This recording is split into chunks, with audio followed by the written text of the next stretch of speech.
Coming to you from deep inside the bowels of a great big empty. Get ready for another episode of The Home Defense Show with Skip Coryell.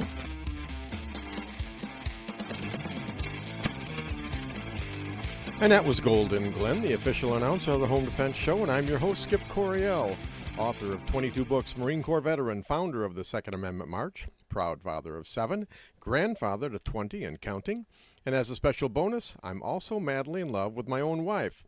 My priorities in life are God, family, and country, in that order, and I hereby promise to never compromise in my convictions. I may go broke, but I'll never go woke. Before we get too far into the show today, let's remember to thank our sponsors, United States Concealed Carry Association, ShootingClasses.com, Centershot Indoor Gun Range, and Trinity Training and Security. Thanks, guys. All right, Sarah, before we launch into the agenda for today, what's been on your mind lately? Well, it's summertime, so we're still doing homeschool in summertime. Phoenix is taking on a job. We're trying to get him into dual enrollment this fall.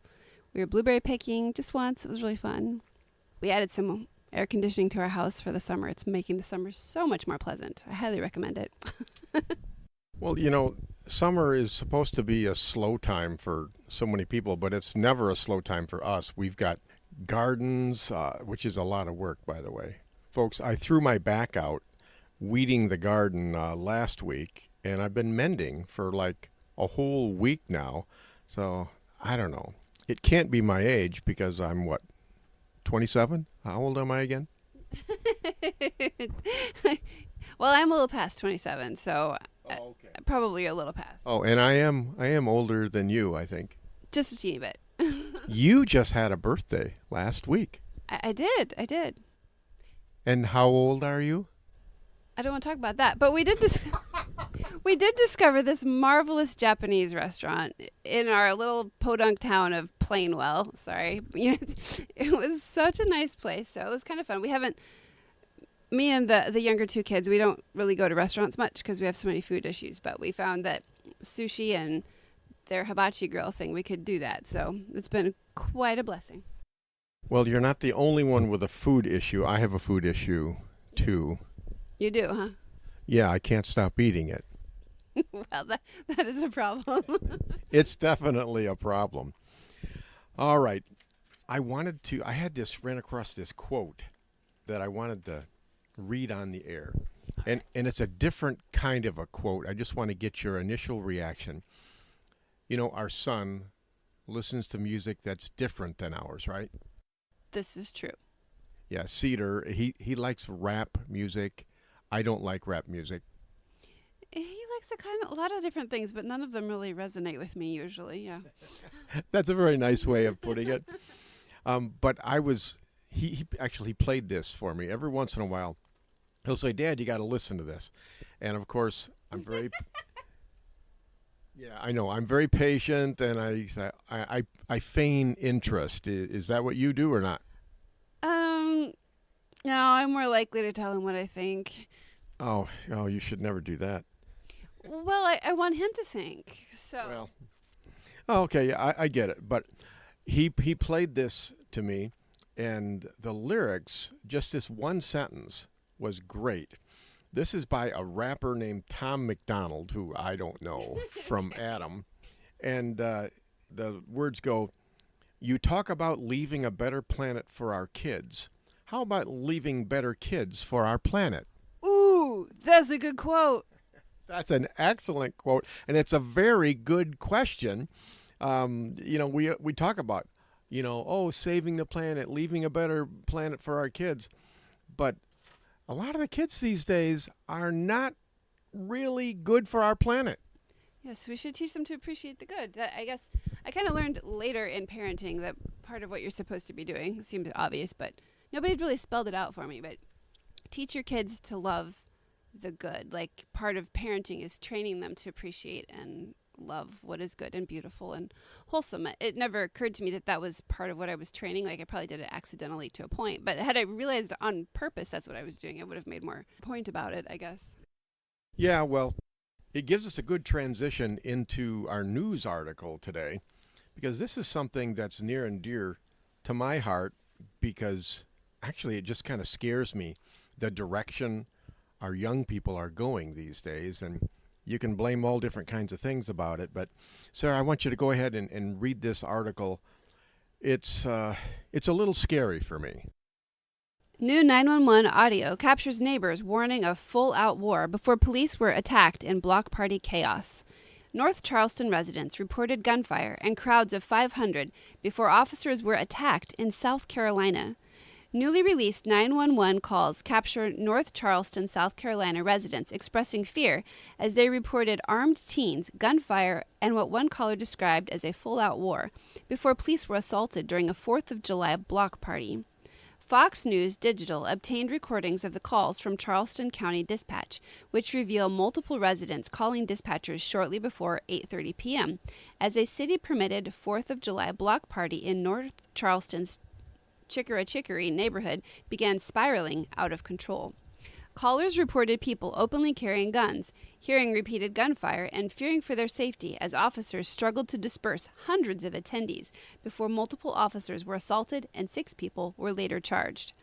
One of the earliest callers warned dispatchers that armed people had gathered near Calvert Street and North Carolina Avenue, telling a 911 operator, "Everybody got guns," before pleading, "We need the police out here bad. They need to come out here." The caller also reported hearing gunfire and described seeing a blue Dodge Charger parked near a bus stop with armed people gathering around it. As officers responded, another resident described the situation rapidly deteriorating after having already contacted authorities. "I just watched about 6 of them that have muzzle flash," the caller said. "It looked like they were shooting at each other and running in opposite directions." Another resident in the area told dispatchers that one person in the crowd shouted, "Get the strap," before the caller heard gunfire moments later. "I came inside, and about 10 seconds later, I heard 3 gunshots," the caller said. "I need officers over here, please." Another homeowner reported watching teenagers fire a handgun into the ground from across the street. "I got a group of teenagers across my street shooting a gun into the ground," the caller said, adding the individual tucked the weapon back into his waistband. One caller told dispatchers they had armed themselves while waiting for officers to arrive. "I have a gun in my hand. If they come on my property, I will kill somebody," the caller said, noting that he had heard 20 to 30 shots. "I have on camera several individuals. We've been calling all night about this. We need people posted out here." As the response intensified, officers were instructed not to respond alone and to pair up while working the crowd. Wow. Yeah, and that's the scary part is this isn't an isolated incident. This is South Carolina. Well, yeah, but it's in the city, and this type of thing, it doesn't happen out in the country because we don't have hundreds of teenagers roaming the countryside. Yeah, I think they have other things to do in the country, too. Like, they don't just wander around being angry at everybody who's, I don't know. Well, yeah, but I think they would get a different response out here in the country. I think so, yes. The one guy said, "I have a gun, and if they come onto my property, I'm going to shoot them." Yes. I don't think that's the best plan. That's not what I would do. He was scared. 20 to 30 shots he'd already heard, and nobody was coming. They'd been calling all night. I mean, well, yeah. He may have just been thinking, "Hey, if I threaten to kill somebody, they'll take it more seriously, and the police will come." Yeah, that might have been what he was thinking. Well, legally, just so people know, you can't shoot someone just because they're trespassing, even if they have a gun. There has to be an imminent threat of death or serious bodily injury. And for us, if that happened to us, you and I, in our home, obviously we would be terrified. We'd take it seriously.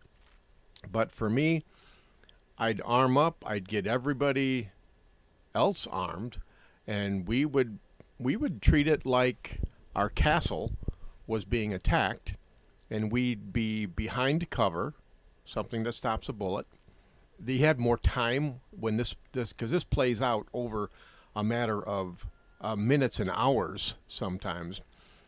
We have enough body armor. We'd have body armor. We would have rifles. We'd be behind cover, and as long as they're outside, fine. We can just videotape them, wait till the police come. But as soon as they start breaking into the house, that's when we use our guns. Okay.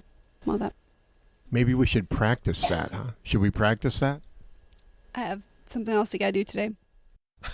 Okay. That's a nice way of saying no, we shouldn't. And you're right, we probably shouldn't. That would probably drive our neighbors crazy. What are they doing out there with guns and body armor and all of this stuff? But maybe we could pick a day that isn't quite so hot. Yeah, I agree. All right. Well, we have a special guest today. Her name is Lorraine. She is a firearms instructor from Pennsylvania, and she specializes in teaching women. So I thought you might like this, Sarah. Oh, that sounds really interesting. Yeah. Yeah, it is interesting. We're going to learn about Pennsylvania gun laws, and quite frankly, I think they're better than Michigan gun laws. Michigan has some work to do. But it's unusual because Pennsylvania borders New York State, New Jersey, all of those northeastern New England states that are just terrible when it comes to the Second Amendment. So it's interesting. Plus, we also get to talk to her about special training for women. I don't know if you knew this, Sarah, but women are different than men. You know, I was just trying to explain that to Phoenix this morning. Well, women are definitely different than men. So, you have to train them differently. And Lorraine talks about that, and she does a really good job at that. So we're really looking forward to that coming up in the next segment. During the break, check out our sponsors, Center Shot Indoor Gun Range at centershotgunrange.com, shootingclasses.com to help you find the right trainer for your needs, and the United States Concealed Carry Association. For all your self-defense needs, go to uscca.com. In the meantime, God bless and stay safe, because we will be right back. Firearms training should be easy. Instructors can focus on teaching and not worry about all the complex paperwork and management behind the scenes. Just pull the trigger and let us do the administrative work. Welcome to shootingclasses.com. At Center Shot Gun Range, we are passionate about training. Don't know where to start? We offer a 1-hour new shooter seminar to introduce you to the world of firearms and help you find training opportunities specific to you.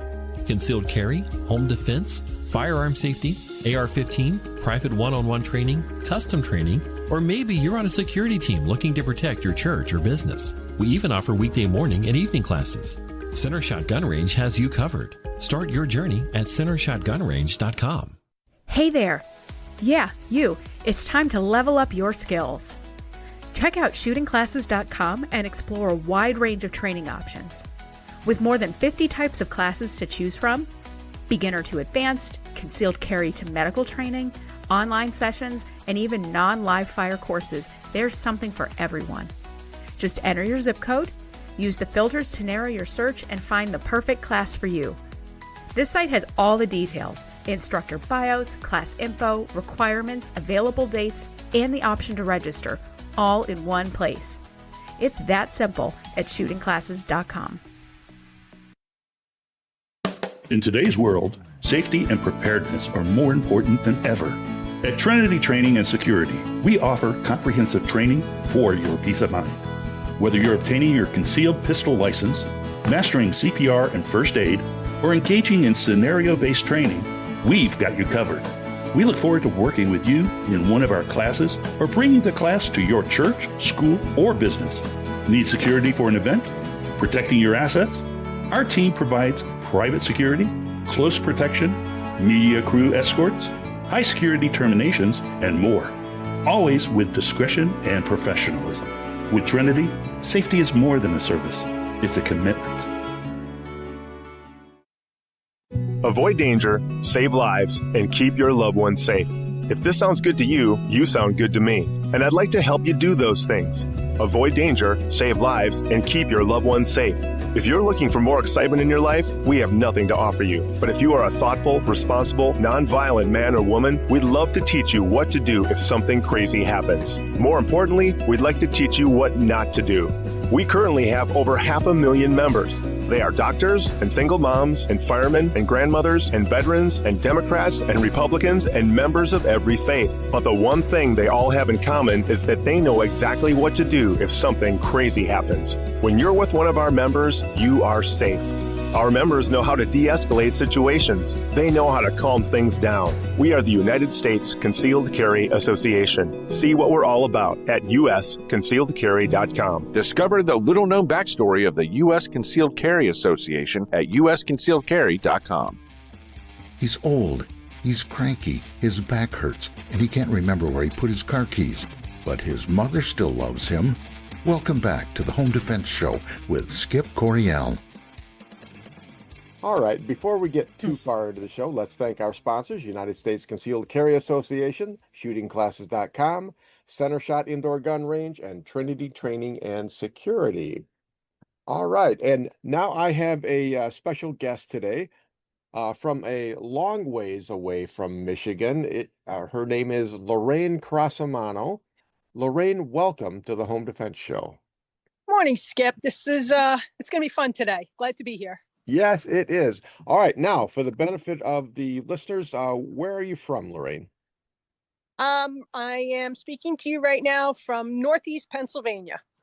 Northeast Pennsylvania. You know, I don't know if I'd want to live that close to the East Coast. You border with what? New Jersey and New Jersey and New York. Yeah, and New York. Wow. Well, it's kind of a little bit of a curse, but I think more of a blessing as far as firearms go. Yeah. Well, yeah. We get an awful lot of people. I work as an RO at Dingman Shooting Range up here, and we are so close to the New York, New Jersey border, and New York has their crazy rules where you can't try before you buy. So they all come to us for lessons. So I just have to watch the borders I cross. But as far as lessons and all, it's a blessing that way. So it's a catch-22. Yeah, it sure is. Okay, so tell me a little bit about your business, Lorraine. Okay, well, I started out as teaching as an RO, teaching basic pistol, and I figured, hey, why not try and do this on the side, for larger groups of people instead of, onesie twosies. And I started about, I think, 3.5 years ago. And I grew the business from beginner pistol. I expanded to beginner rifle. Then I got to intermediate classes. And then I do a lot of the USCCA courses and mini courses. I break the concealed carry home defense fundamentals into situational awareness classes and some live fire classes. And now currently I am the chapter leader for the Pike County, Pennsylvania chapter of Armed Women of America, which is a national women's shooting organization. Yeah, I'm very, very familiar with them. So you do a lot of things. Obviously, you have a good time. You call your business the girl behind the gun? Is that the name of it? It is. Yeah, I like that. That's I catchy.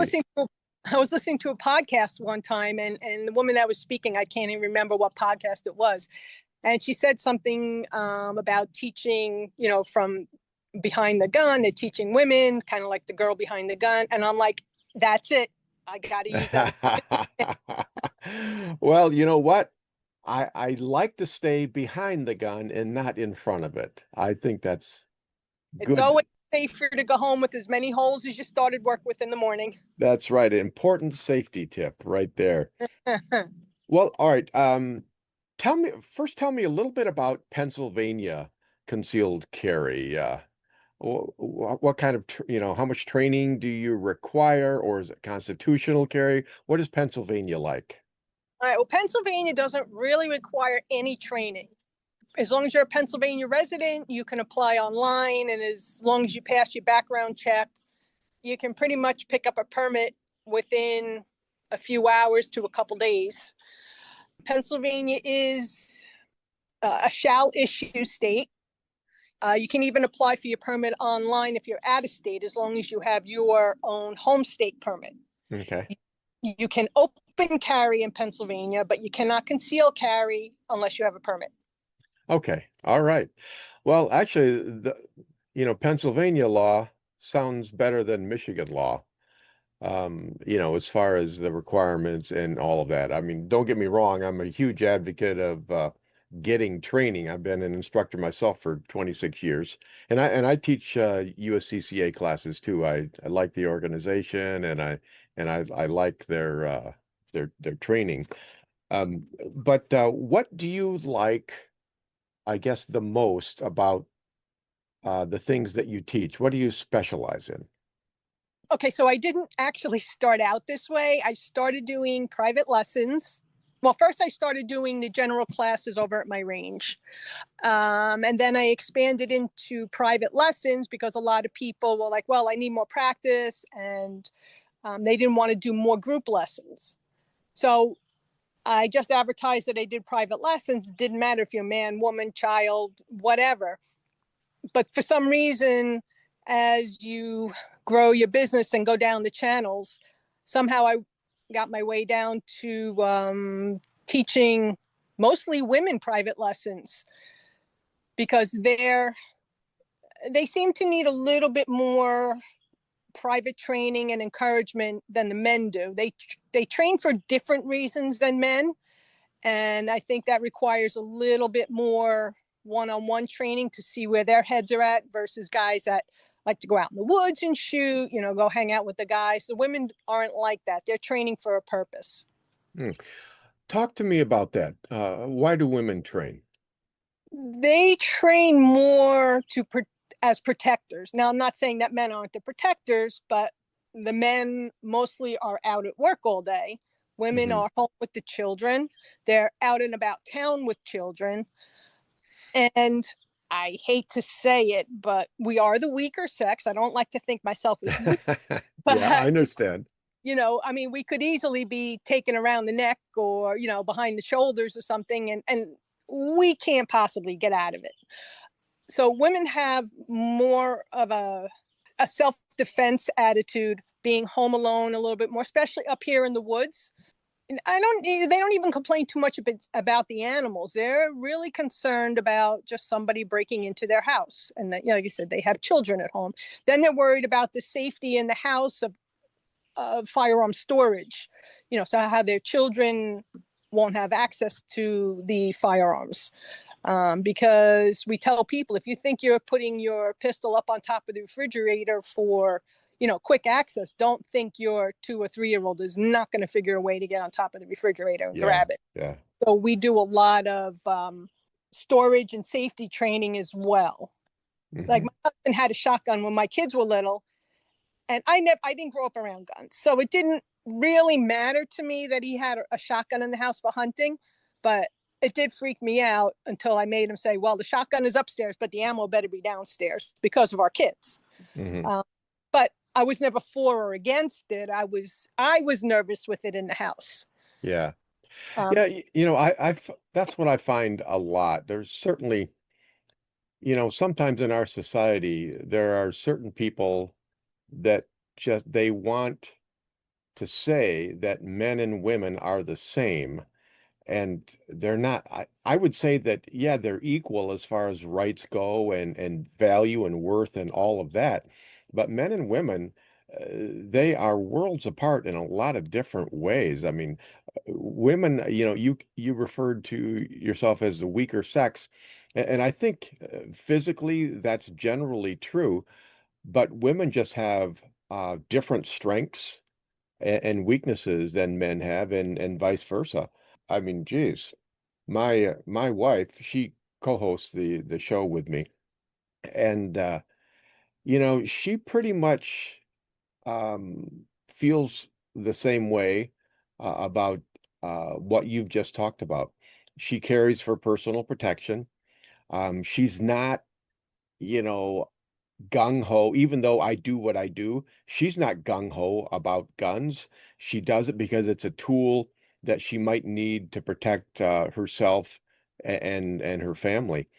And I think that is so fantastic. I wish I was better at teaching women, but I think we need a lot more female trainers because what, 52% of the of our society, they're female, and I just think that a lot of women they'll go to a female instructor, but they're not as comfortable being, in that man's world. Am I right or am I wrong on that? Yes, you are. See, I used to teach strictly women's classes, beginner pistol classes.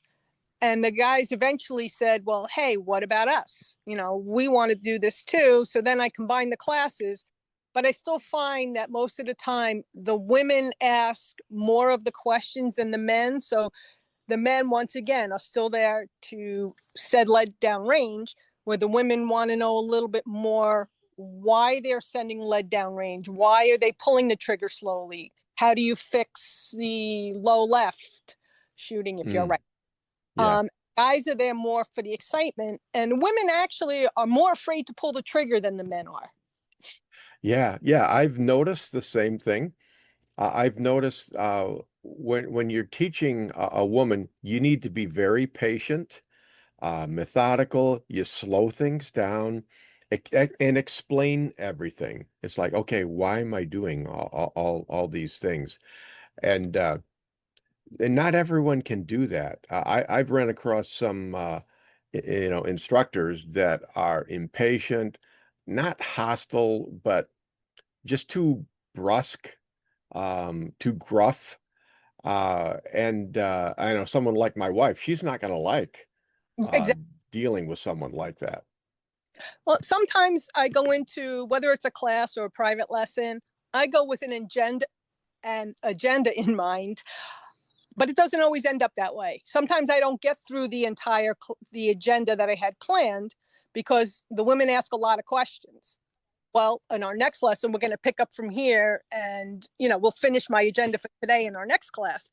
But yes, there's a lot of explaining, why do you do this, and how do you do that? And you say, oh, and the women too have smaller hands, so they can't reach the slide release, they can't reach the magazine release, so now that requires a plan B or a plan C. And you just have to take it slower with the women.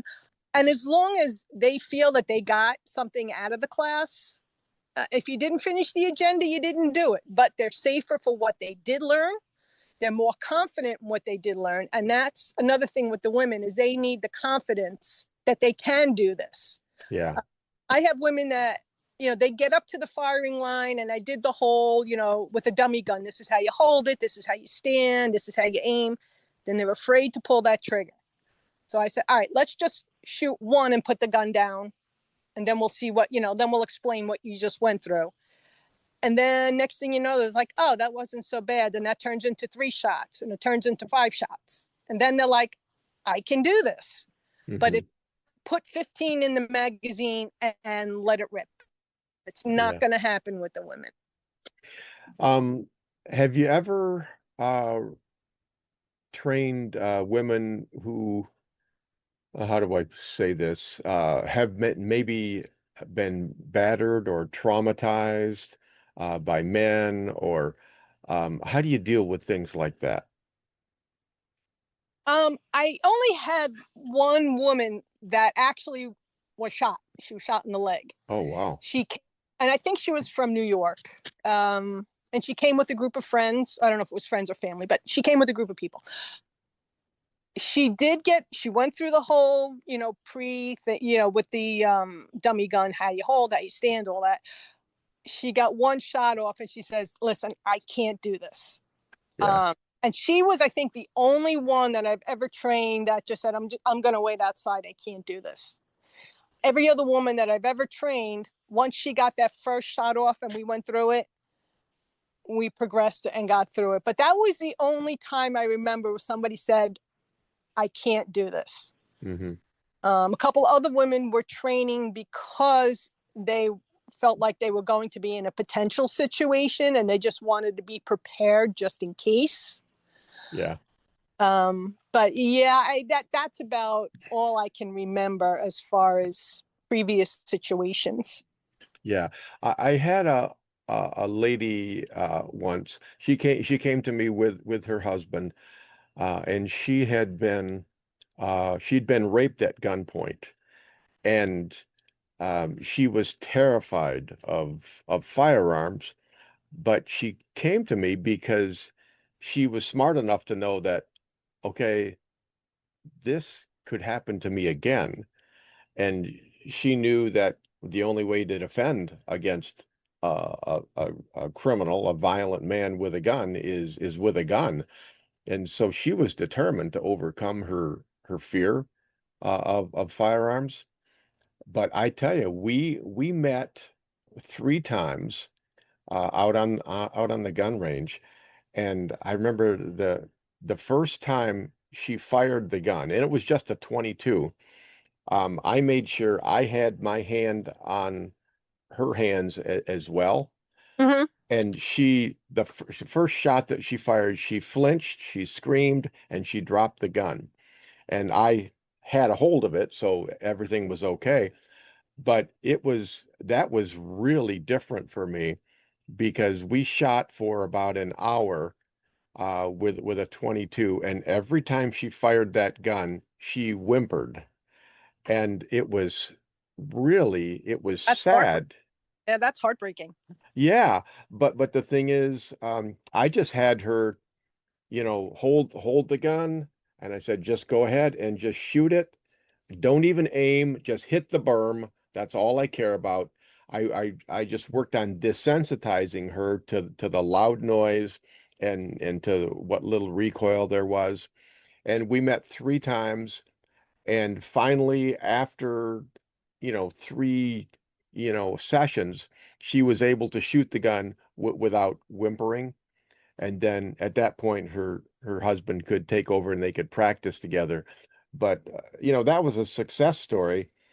But, so many women, they'll get traumatized like that, and then they just won't deal with it. They'll shove it off and not get to training. So I'm glad. I love it when women come to my class because, they're the ones who need it. I mean, let's face it, men aren't likely to be rape victims.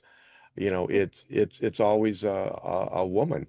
You just got to handle it differently, and not every man is capable of teaching a woman how to shoot. Lorraine, what would you say to men who are going to teach their wives how to shoot? First, would you recommend it? Would you not recommend it? If they're going to do it, how should they approach it?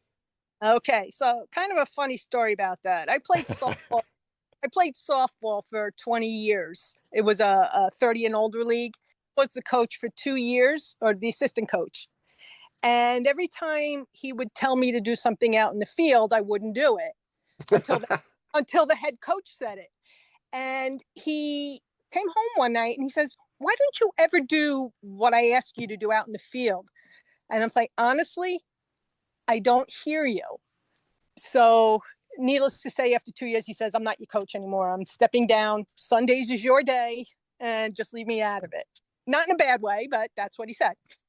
So, same thing with firearms. I see husbands trying to teach their women and getting frustrated, actually. Yeah. They're not trained. I see them like holding their hands while they shoot, putting their hand on the back of their shoulders while they shoot.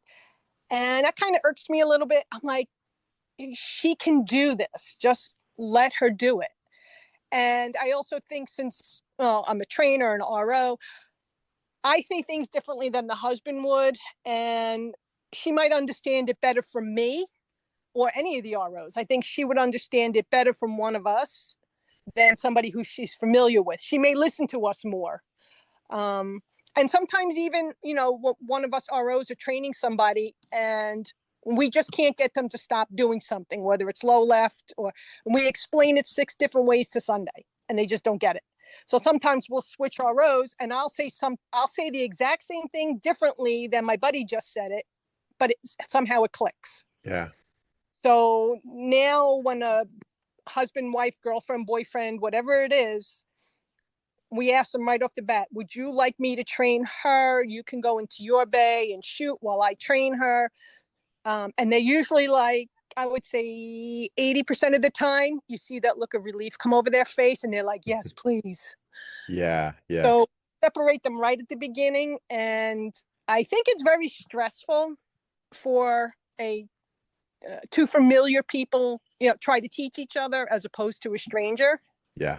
because she, or the one person, the new person, I should say, won't get as impatient with me or one of the other ROs as opposed to her or his significant other that they're with. Yeah. Yeah, yeah, you're absolutely right. And maybe it's just a different dynamic, right? I mean, when you're teaching your wife, she already knows how stupid you are. And she knows all the dumb things that you've ever done. She was there. She knows where all the bodies are buried, right? And so it's like, okay, and you're going to teach me how to, you can't even pick up your dirty laundry off the floor, and you're going to teach me how to shoot a gun and how to defend myself. I think that dynamic enters in too. That, and I don't think if there's an issue that, unless you're trained, you don't know how to correct a low left or a high right, Yeah. or you can't pick those things out to correct them. And then one will say to the other, well, didn't I just tell you not to do that? And you're like, yeah, but how do I do it? And then they're like, well, I don't know. So Oh, yeah. goes back and forth. So sometimes, if they want to work together, we'll step back and we'll watch. And then sometimes I'll come in at the end and I'll make a joke. Oh, hold on, let me move. Sometimes I'll come in and say, if you move your trigger finger here and you make this bullseye, she has to buy you lunch or something like that. Ah, So I kind of turn it into a game towards the end so that they don't go home angry at each other. So I try to turn it into a game at the end of their session if I see the frustration is getting high. yeah, yeah. Well, my experience with, ladies on the range is that if they don't have any experience, they're tentative, maybe even afraid. But once they start throwing lead down range, it's like, what have I created here? Because once a woman realizes that she can do it, she wants to do it more and more and more. And they can get really, really good at it. Has that been your experience as well? Yes. Well, first of all, two notes on that. First of all, you have to try and make a woman laugh or smile. Mm. That just gets rid of a whole bunch of hesitation right off the bat. And like I see the husband or whoever ready to take a picture, and I was like, no, you can't take the picture, and she cannot update her Facebook profile until she sends 5 rounds down. Then everybody laughs, ah ha ha. She does the 5, she gets her Facebook picture, and now she's like, that wasn't so bad. So if you try and get the woman to laugh or to smile, that gets rid of so much tension. And then she's like, oh, well, that really wasn't so bad. So you have to kind of get them to lighten up and get out of their own head, first of all. Okay. Anything else that we're almost out of time, but anything else that you'd like to add as far as teaching women how to shoot? I also like to, without the technical terms of like color codes of awareness or situational awareness, I try and put things into the class which lead up to like always being in condition yellow. Just walking around, put your phone down, just, look at people, look what people's hands are, look at their eyes, and just tell them, if something doesn't seem right, walk across the street, duck into a coffee shop without making them panic that they have to be in condition yellow all the time. And this is what condition orange is, and this is what condition red is. I try and bring avoidance into a topic that we're learning. And I also tell them after a couple of lessons, I'm like, listen, firearms isn't for everybody, but there are other means of protection. We can go with a burner gun. We can go with stun guns. We can go with pepper spray. So I think that alleviates a little bit of pressure too, where they're like, oh, I got to carry a gun to defend myself. I don't want to do this. So if we get through a few lessons and we find that it's not for them, we have a plan B and a plan C. Yeah. Yeah, that makes a lot of sense. I refer to things like pepper gel and Byrnas and all of that as kind of like the gateway drug into the firearms world, if you can, but they got to have something. It's Exactly. better to have a Byrna than nothing at all. So I'm all for those as well. So, and it's a personal choice. Absolutely is. And it also depends where you live too. Like in New York, it is so difficult to get a carry permit, but you can protect yourself in other ways until the 9 months or whatever passes and you get your carry permit. Yeah, absolutely. All right. Well, Lorraine, we're about out of time. Tell us one more time, where can people go online to find out more about you? Well, they can go to my website, thegirlbehindthegun.com. They can always go to shootingclasses.com/thegirlbehindthegun, where I list all my classes and you can find out all about me there. And I am also a USCCA instructor. So you can find all my reviews and classes on the USCCA website as well. All right. Well, Tim Schmidt and Bruce Corey will be happy to hear all of those things. So that's good. They're all great. Great website, great training. USCCA, let me tell you, their training is so thorough, and their PowerPoints and their books are extremely thorough, and I love working with them. All righty. All right. Well, Lorraine, I want to thank you very much for being on the Home Defense Show today. Well, thank you very much, and look forward to talking to you again in the future. All right. Sounds great.